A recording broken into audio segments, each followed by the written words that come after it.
الحمد لله نحمده ونستعينه ونستغفره ونعوذ بالله من شرور أنفسنا ومن سيئات أعمالنا من يهده الله فلا مضل له ومن يضلل فلا هادي له وأشهد أن لا إله إلا الله وحده لا شريك له وأشهد أن محمدا عبده ورسوله أما بعد فإن خير الحديث كتاب الله وخير الهدي هدي محمد صلى الله عليه وسلم وشر الأمور محدثاتها وكل محدثة بدعة وكل بدعة ضلالة وكل ضلالة في النار فأعوذ بالله من الشيطان الرجيم بسم الله الرحمن الرحيم من عمل صالحا من ذكر أو أنثى وهو مؤمن فلنحيينه حياة طيبة ولنجزينهم أجرهم بأحسن ما كانوا يعملون. محترم صدر اجلاس، معزز علماء کرام، ہماری دین ملت اسلامیہ، اسلامی دینی اور ملی بھائیوں، نوجوان دوستوں اور ساتھیوں، پردہ نشین میری ماؤں اور بہنوں اور بیٹیوں، اللہ رب العالمین کی بے شمار حمد و ثنا، شکر و صفات اور تسبیح و تہلیل کے بعد کائنات کے تمام نبیوں پر، بالخصوص امام الانبیاء سید الاولین والآخرین، سید العرب والعجم رحمت للعالمین، محمد عربی جناب محمد رسول اللہ صلی اللہ علیہ وسلم پر اور آپ کے تمام آل و صحاب اور ازواج و ذریات پر بے شمار درود و سلام نازل ہو، جن کے دم قدم سے اسلام کا یہ سچا اور پیارا پیغام اور پیارے نبی صلی اللہ علیہ وسلم کا لایا ہوا یہ دین ہم تک اور آپ تک پہنچا ہے، اور جن کی قربانیوں اور محنتوں کے نتیجے میں ہم نے اور آپ نے کلمہ توحید پڑھا ہے اور اس کا اقرار کیا ہے. میرے دینی بھائیوں اور دوستوں، آج کی اس باوقار مجلس میں اور جھنڈا نگر کی سرزمین پر مدرسہ دارالسلام سلفیہ کے زیر نگرانی منعقد ہونے والے اس اجلاس میں میری گفتگو کا جو عنوان ہے وہ یہ ہے کہ ہم اور آپ اپنی زندگی کو خوشگوار کیسے بنائیں، اپنے گھروں کو خوشگوار کیسے بنائیں. قرآن مجید کی ایک آیت کریمہ میں نے آپ حضرات کی خدمت میں تلاوت کی ہے، جس میں اللہ رب العالمین نے دو بہت ہی اہم باتوں کا تذکرہ فرمایا، اور ان دونوں باتوں کے ذکر کرنے کے بعد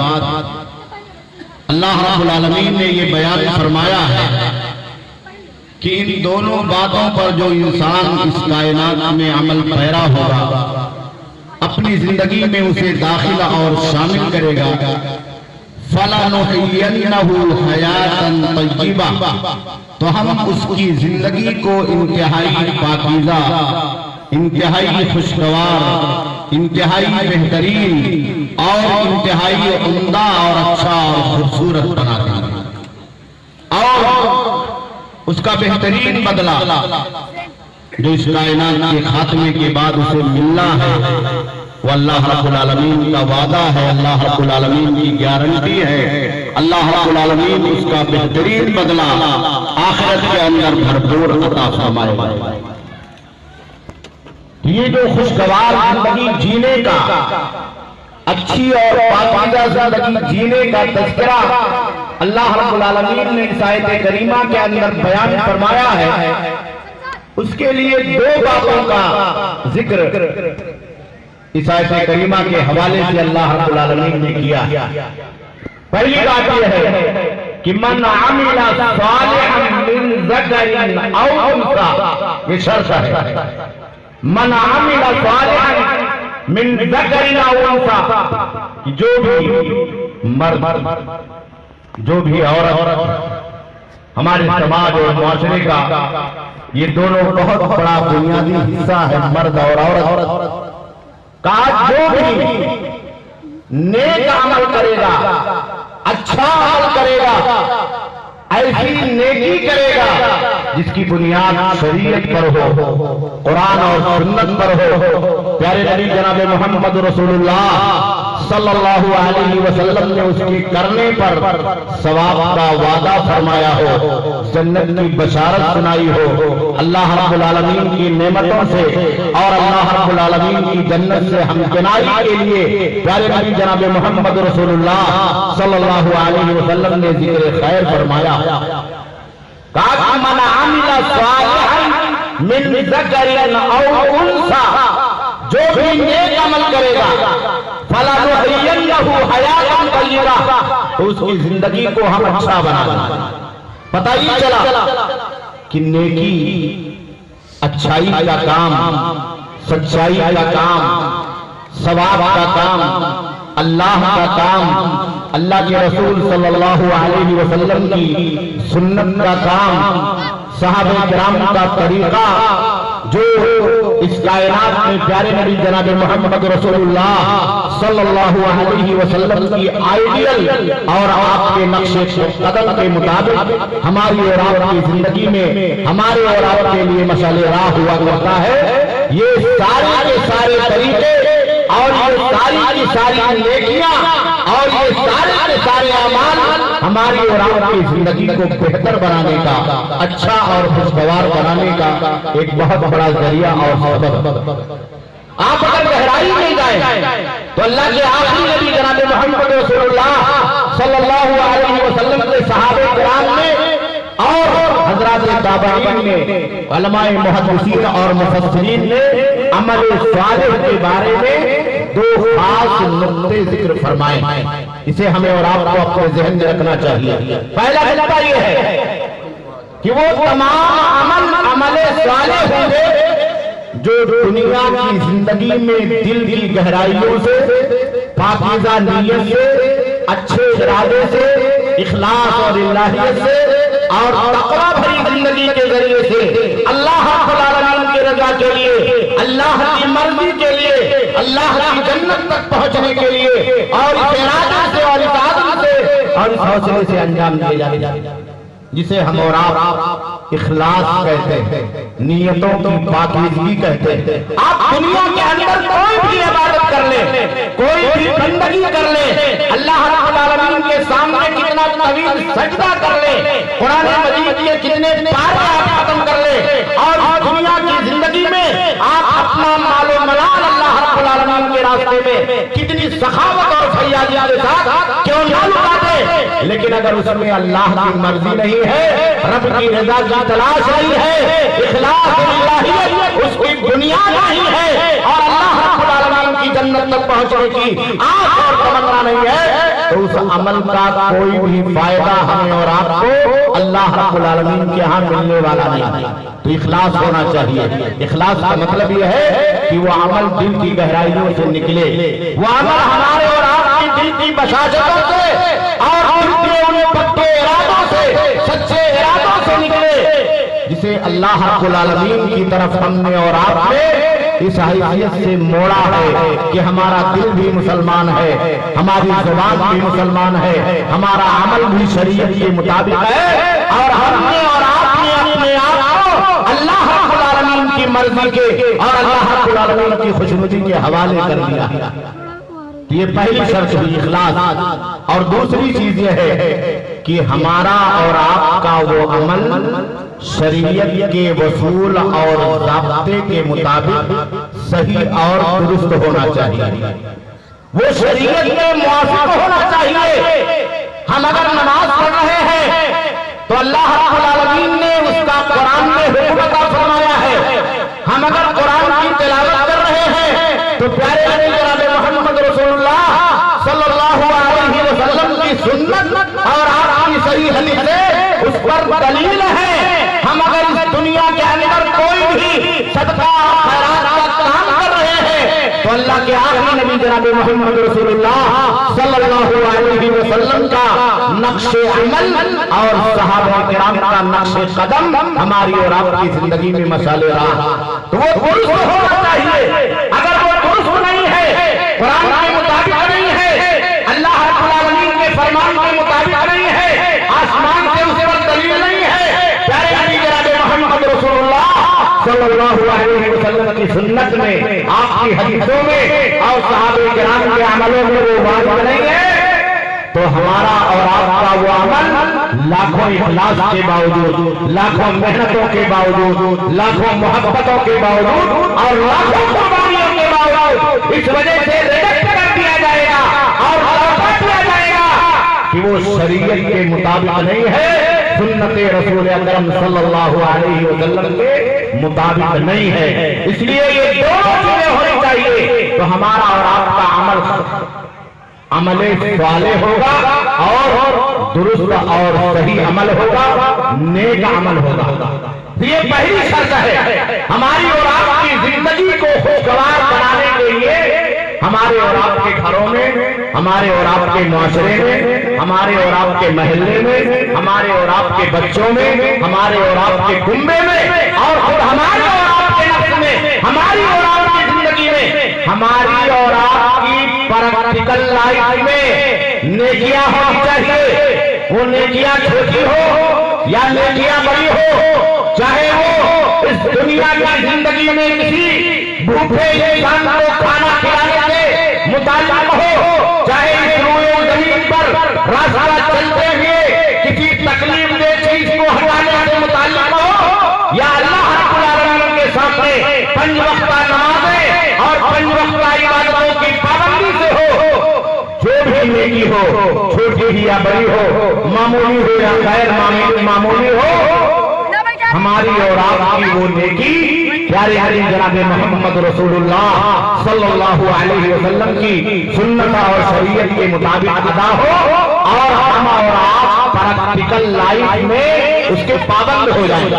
آج ہماری اور آپ کی زندگی میں مشکل کیا ہے کہ ہمارا معاشرہ تباہ ہو رہا ہے، گھر تباہ ہو رہا ہے، بچے تباہ ہو رہے ہیں، قدم قدم پر فتنے ہیں، قدم قدم پر بلائیں ہیں، مصیبتیں ہیں، آزمائشیں ہیں. لیکن ان تمام چیزوں سے نکلنے کے لیے ہم دنیاوی راستے تو اختیار کرتے ہیں، اپنی سوچ کے مطابق زمینی سطح پر ایسے وسائل تلاش کرتے ہیں کہ وقتی طور پر ہم اور آپ اپنی زندگی کی مصیبتوں سے اور جھنجھٹوں سے آزاد ہو جائیں. لیکن شریعت نے جو ضابطہ ہمیں اور آپ کو دیا ہے، پریشانیوں سے نکلنے کا،